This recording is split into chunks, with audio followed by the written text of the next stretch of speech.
Ketemu lagi teman-teman mahasiswa. Semoga pada hari ini saudara dalam keadaan sehat dan siap menerima materi pelajaran dari teori administrasi, yaitu salah satu teorinya adalah teori pengambilan keputusan atau decision theory. Jadi apa yang dimaksud dengan pengambilan keputusan ya, itu adalah suatu pilihan terhadap berbagai alternatif. Sebenarnya sederhananya pengambilan keputusan itu kita ketika menghadapi masalah-masalah ya dihadapkan atau memiliki beberapa alternatif pilihan untuk menyelesaikan masalah tersebut. Nah, disitulah diperlukan kecerdasan alternatif yang mana yang akan dipakai untuk menyelesaikan masalah untuk tidak menimbulkan masalah baru.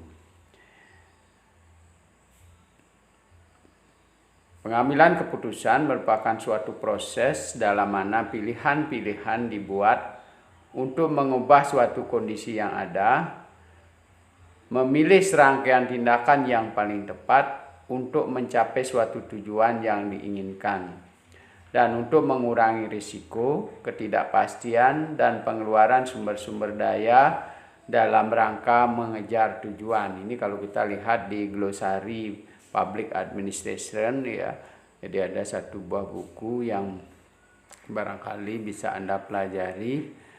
Jadi kita memiliki kamus administrasi publik dalam bahasa Inggris. Itu bisa Anda pelajari. Sekarang sangat mudah mempelajarinya. Kalau Anda tidak memahami bahasa Inggris, tinggal menerjemahkannya di Google Translate ya, sehingga Anda bisa mempelajari buku-buku asli terkait dengan teori administrasi publik ya.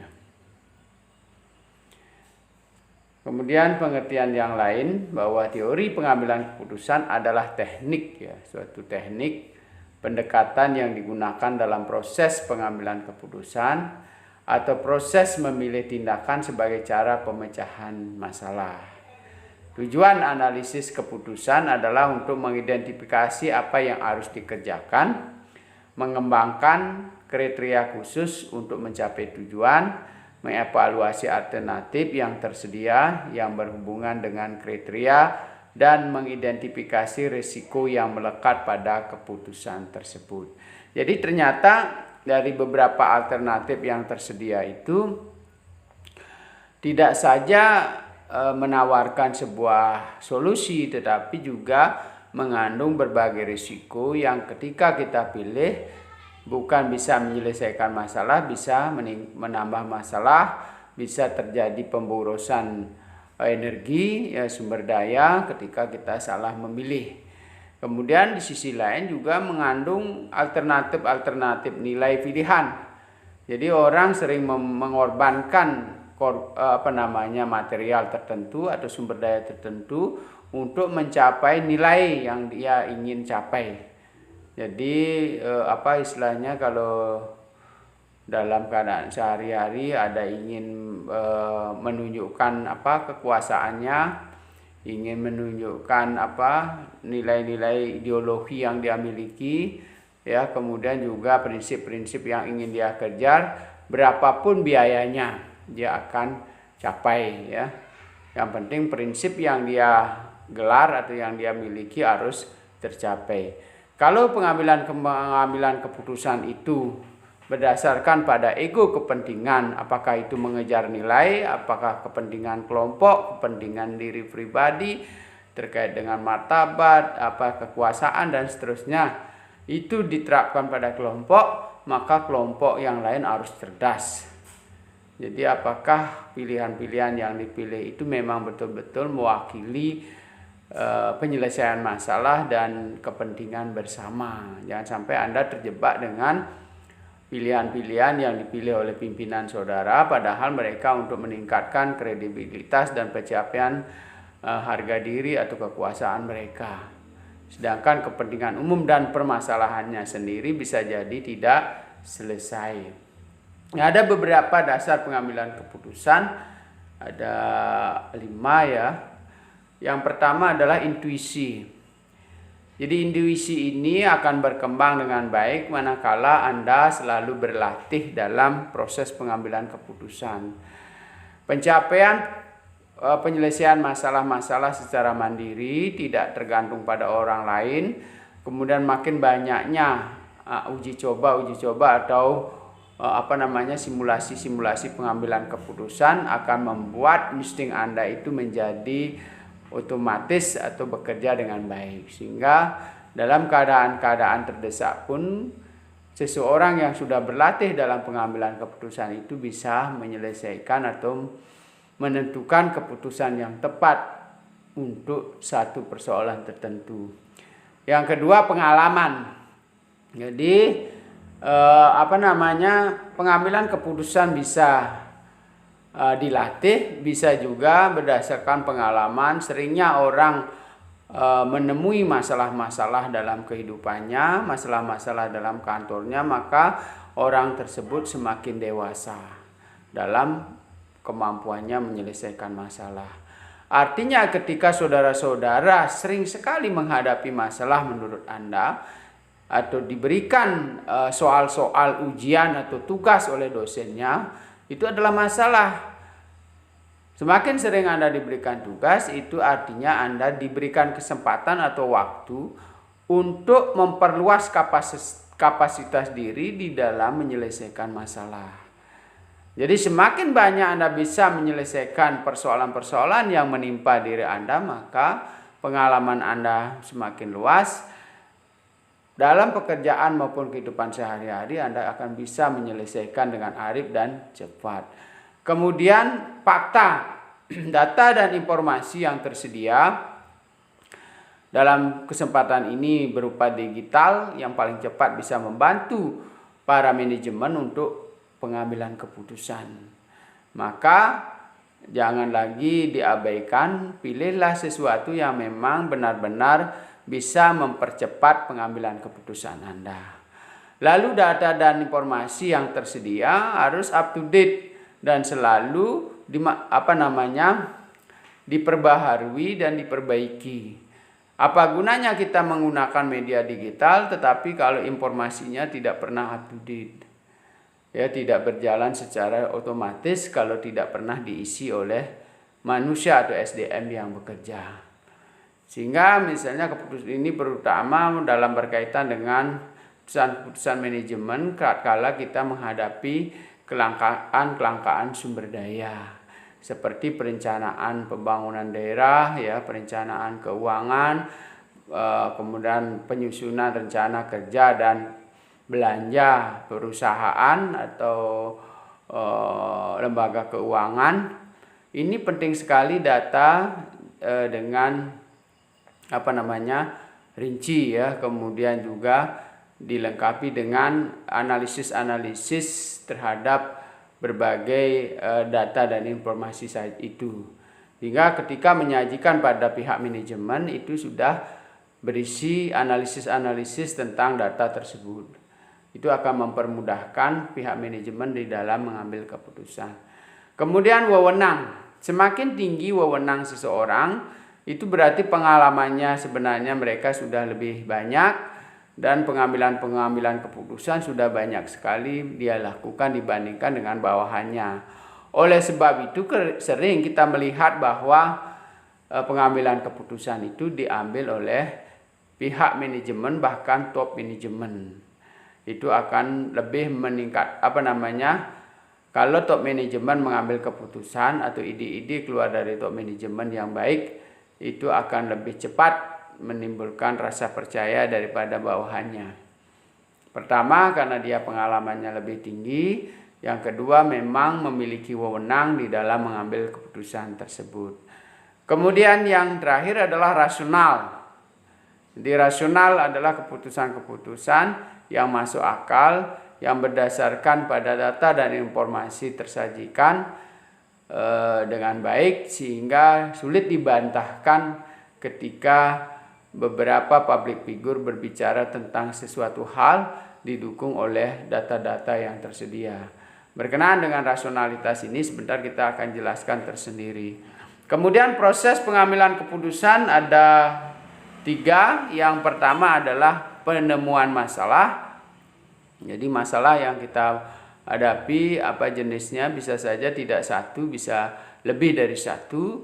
Kemudian yang kedua, tahap pemecahan masalah, mengumpulkan berbagai data, informasi, alternatif tersedia.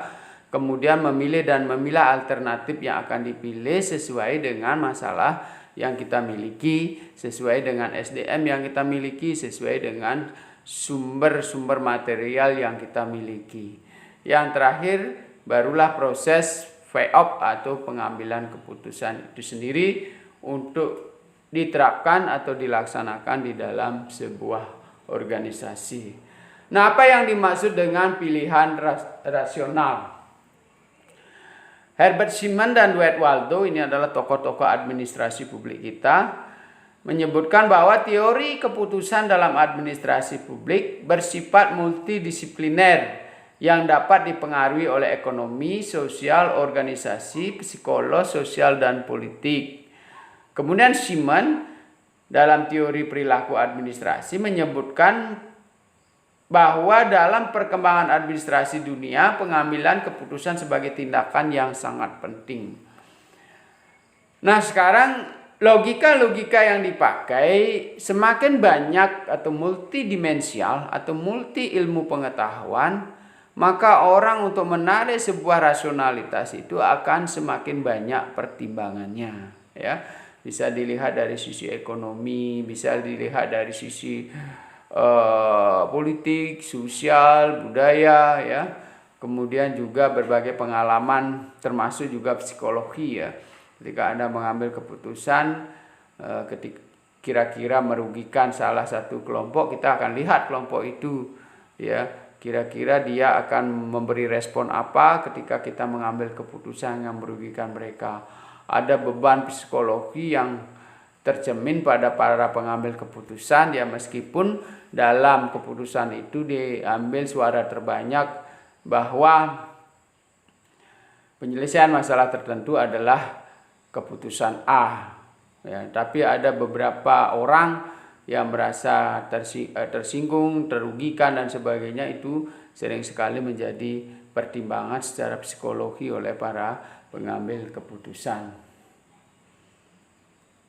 Selanjutnya tentang rasionalitas juga, teori pengambilan keputusan didasarkan pada logika pernyataan atau argumen positif bahwa harus ada perbedaan utama di antara fakta, dapat diuji dan diverifikasi, di antara preferensi kolektif individu dan nilai, serta tidak bisa diverifikasi secara ilmiah.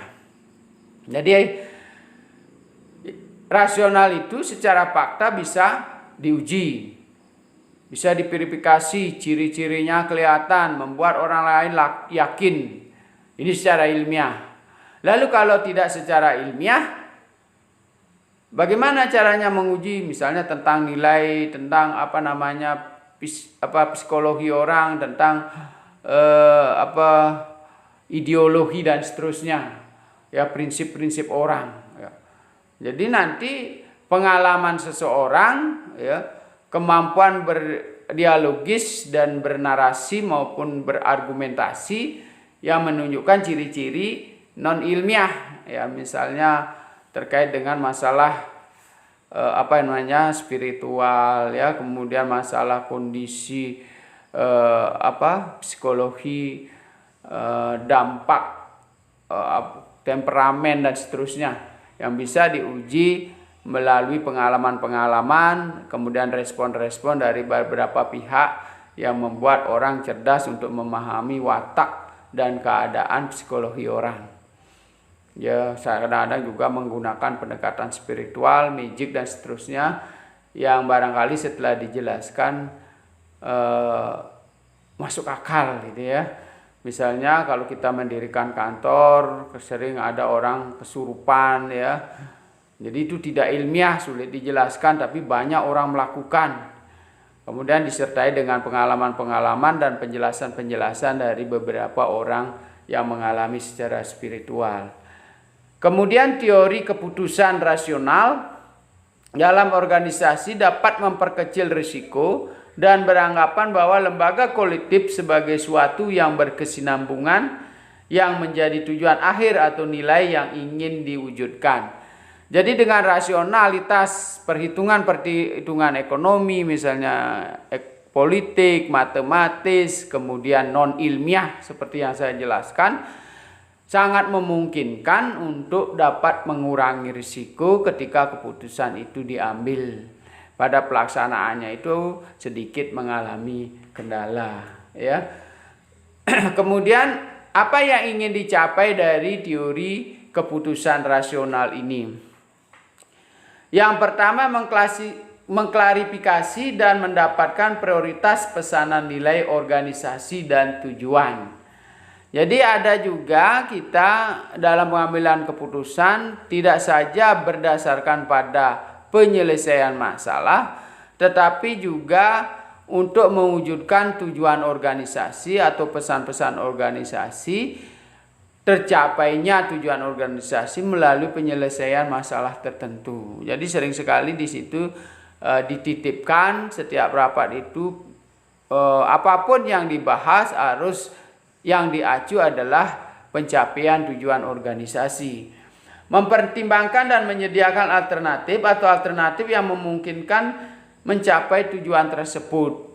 Jadi dalam memilih alternatif bisa menggunakan metodologi matematis atau kuantitatif, ya. Jadi perhitungan kuantitatif, ya, yang sudah sekarang dengan teknologi canggih itu bisa menghitung, ya. Misalnya kalau bencana gitu, ya, tingkat kerugiannya berapa, luas kerusakannya berapa, kita bisa hitung dalam sekejap berapa materi yang dibutuhkan, uang yang dibutuhkan, ya, sumber daya yang dibutuhkan, sehingga pihak-pihak penyelenggara pembangunan daerah itu bisa merencanakan dengan cepat dibantu dengan perhitungan matematis. Kemudian berkaitan dengan pembebasan lahan, pembuatan jalan baru dan seterusnya, tidak saja berkaitan dengan perhitungan matematis atau pendekatan teknis bangunan, tetapi juga teknis sosial, ya. Sering di situ melibatkan non ilmiah, ya. Misalnya ketika melewati kuburan, kenapa tidak boleh, ya. Jadi ada persoalan-persoalan yang non ilmiah menjadi pengalaman penduduk setempat. Ketika melewati areal tempat suci, ya, juga sering dihindari supaya jalan itu tidak mengalami hambatan ketika membuat. Ya, ketika misalnya membuat bendungan, banyak pihak, ya, yang tidak memperhitungkan hal-hal yang non teknis, sehingga pada saat perjalanannya banyak mengalami kerugian proyek-proyek mereka. Misalnya kalau membuat bendungan di Bali, banyak pelinggih-pelinggih yang harus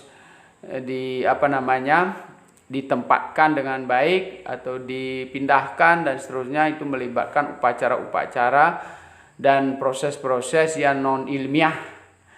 Jadi kalau tidak diperhitungkan, maka ketika proyek itu mulai jalan, hambatan itu akan banyak, ya. Jadi banyak orang kerauhan, kemudian ketika melakukan upacara waktu yang tersita banyak, ya, bisa menghabiskan waktu berhari-hari, sehingga kerugian dari sisi waktu, penyewaan alat-alat berat ketika melakukan upacara itu mereka tidak bisa melakukan kegiatan, sehingga kerugian-kerugian baik secara material maupun moral bisa terjadi. Nah, itulah pertimbangan-pertimbangan non teknis atau tidak ilmiah, ya, yang sulit kita hitung dengan matematis, tetapi nyata terjadi di masyarakat, yang membuat sering perhitungan-perhitungan para teknisi itu mengalami kebuntuan atau sedikit kerugian baik dari sisi waktu maupun material. Menganalisis berbagai alternatif untuk menemukan alternatif yang tepat yang lebih disukai untuk mencapai tujuan yang diinginkan. Jadi juga tidak saja perhitungan ilmiah, juga masalah rasa, masalah keinginan, masalah pencapaian ego dan seterusnya itu sering mempengaruhi pengambilan keputusan, ya. Dengan demikian teori keputusan rasional menggambarkan perilaku yang berorientasi pada tujuan, ya.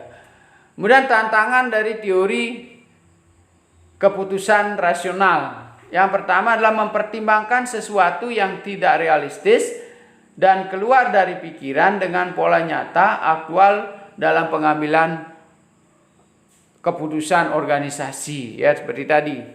Jadi kadang-kadang satu sisi orang memakai perhitungan teknis matematis, kemudian pihak lain menggunakan perhitungan non teknis, ya, non teknis dan non ilmiah. Ini sering menjadi perdebatan untuk mencapai rasionalitas bersama, ya. Kemudian dalam pilihan rasional, organisasi mengatasi kekacauan dengan membuat keputusan kecil bersifat inkremental yang berbasis pada cara dan tujuan yang digabungkan secara bersama-sama, yang memiliki keterbatasan pengetahuan, kapasitas analisis, waktu, tidak mau mengambil risiko yang sangat besar. Nah, ketika misalnya berhadapan dengan rasionalitas yang begitu banyak, ya, ada rasionalitas ekonomi, ada rasionalitas politik, ya, ada rasionalitas psikologi, kemudian non teknis bersifat non ilmiah.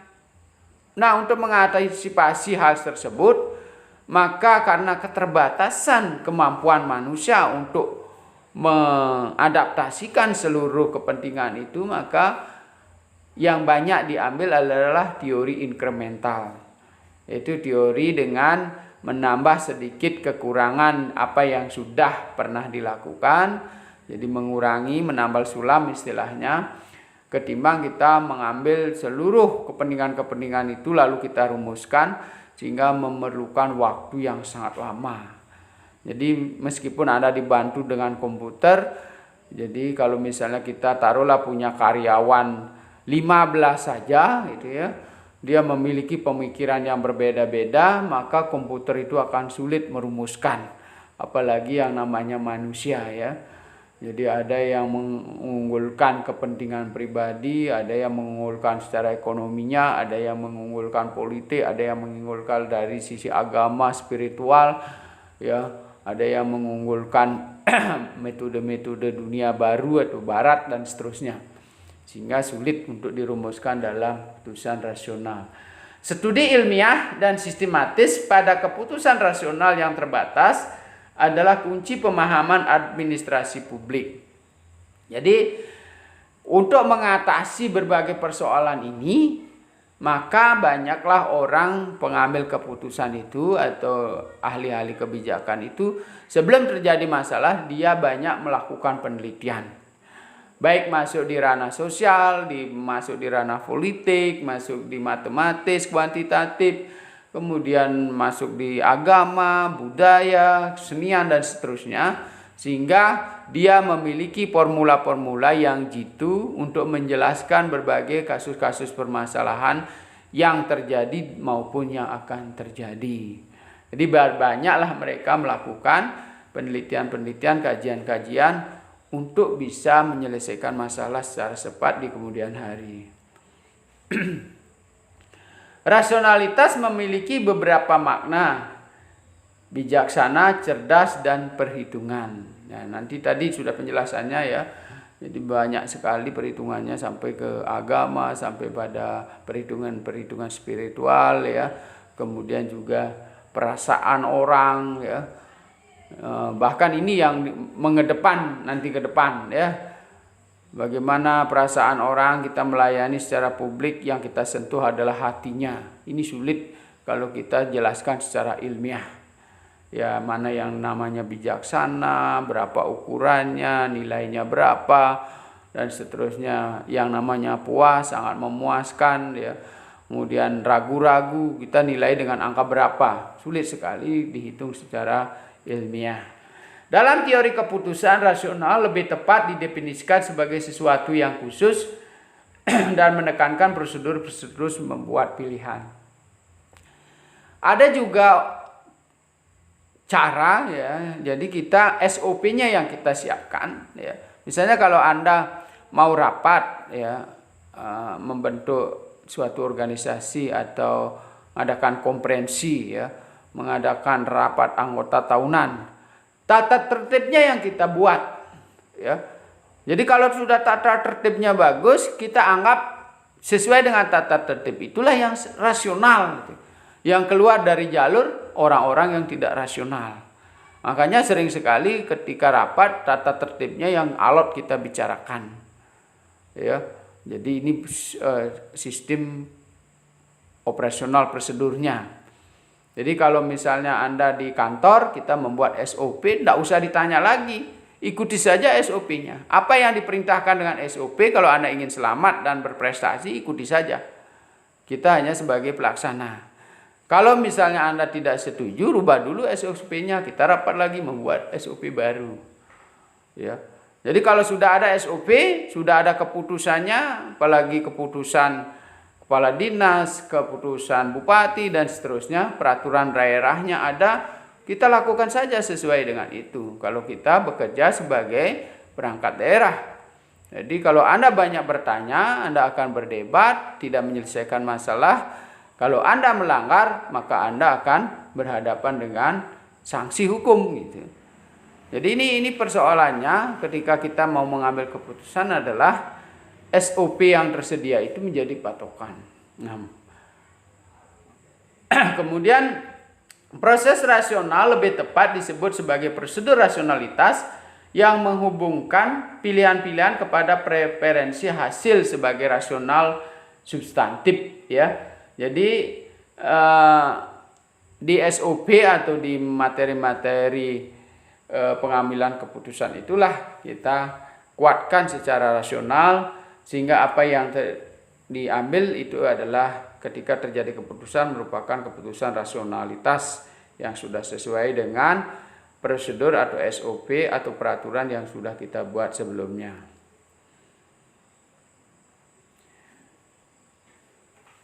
Keputusan rasional dibatasi dan logika konsekuensi.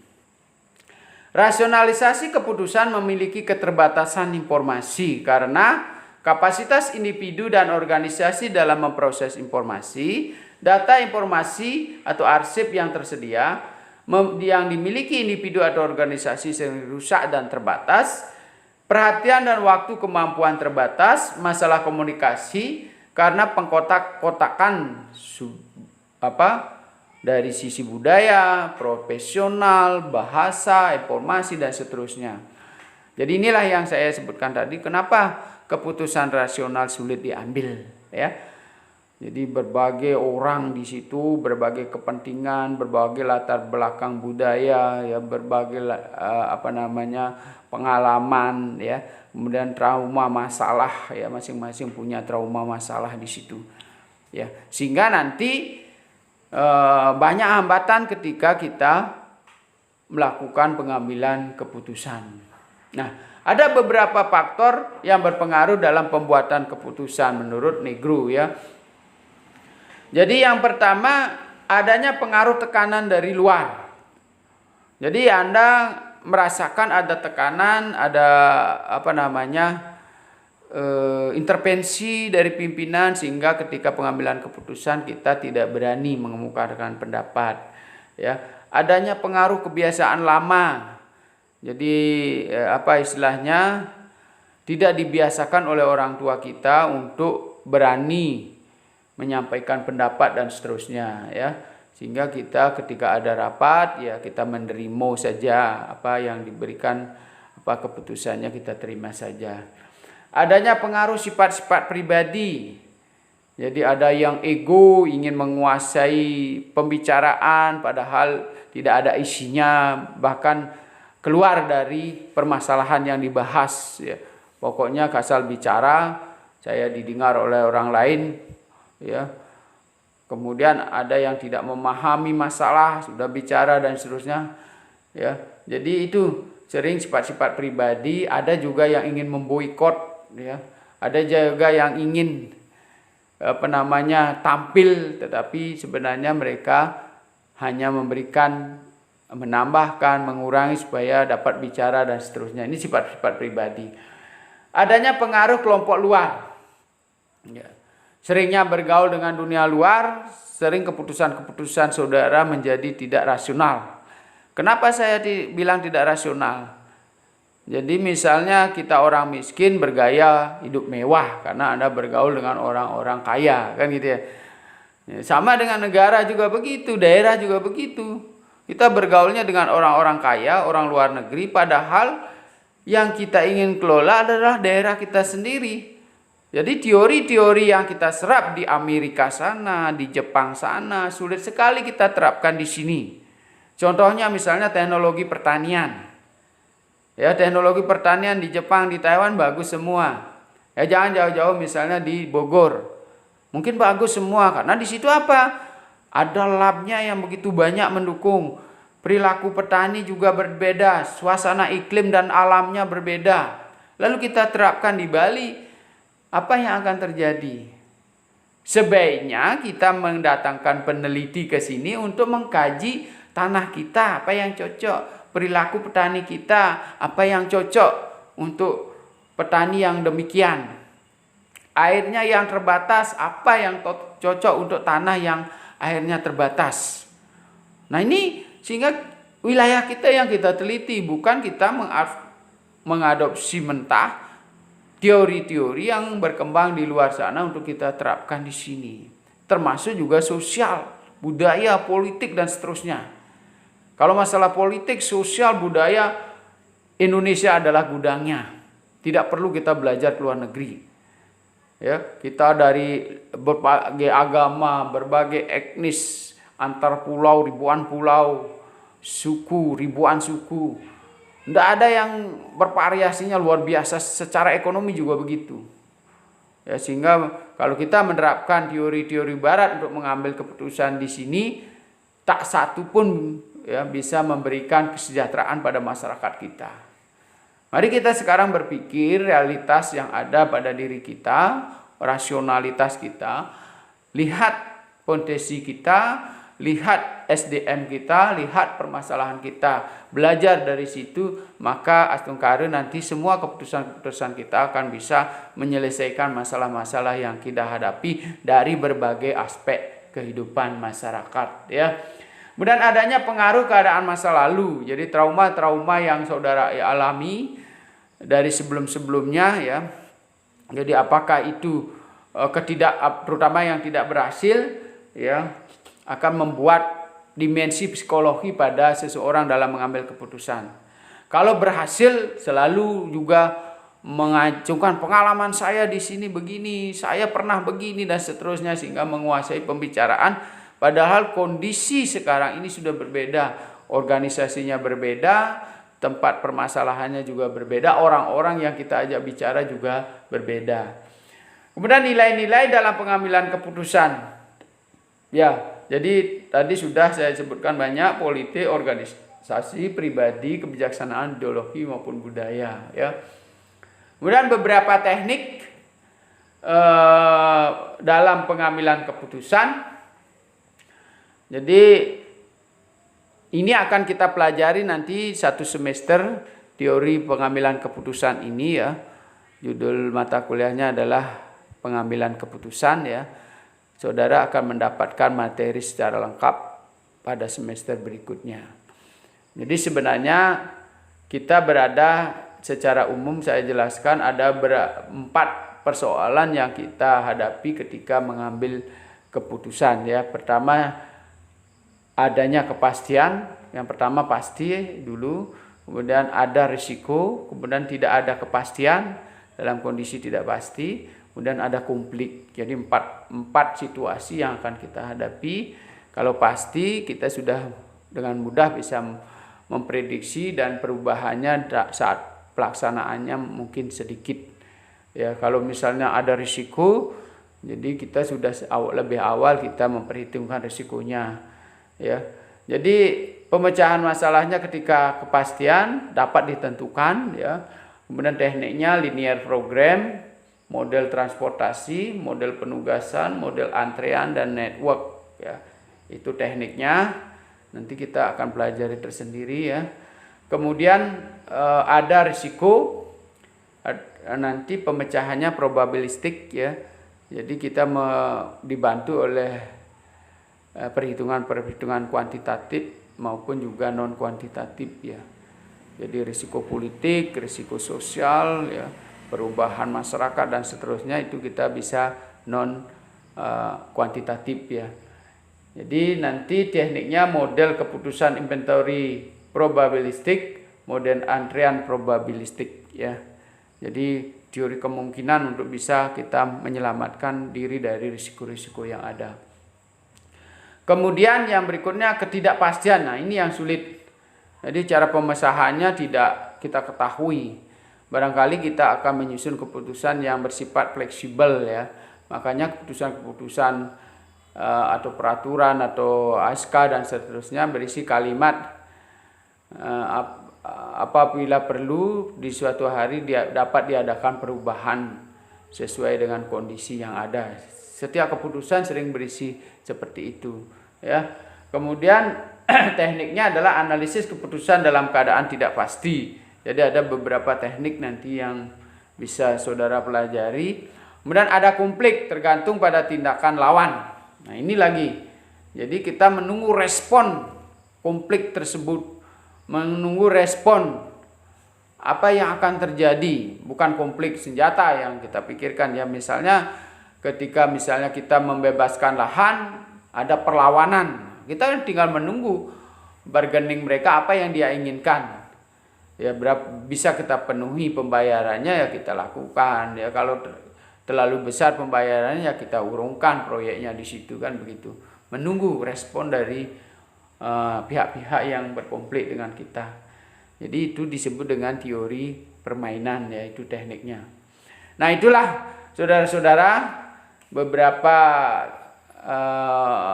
penjelasan tentang teori keputusan. Saya ingin menjelaskan sedikit saja terkait teori administrasi kita menyangkut dengan teori keputusan, pengambilan keputusan ya.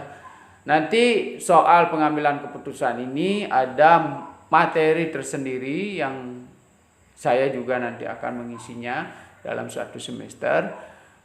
Karena sekarang ini saya baru memperkenalkan teori rasional ya. Masih banyak ada game teori ya. Tinggal banyak yang bisa kita cermati di dalam mengambil keputusan. Nah, demikianlah penjelasan pada kesempatan ini. Semoga bermanfaat bagi rekan-rekan mahasiswa. Terima kasih. Wassalam, sejahtera semuanya.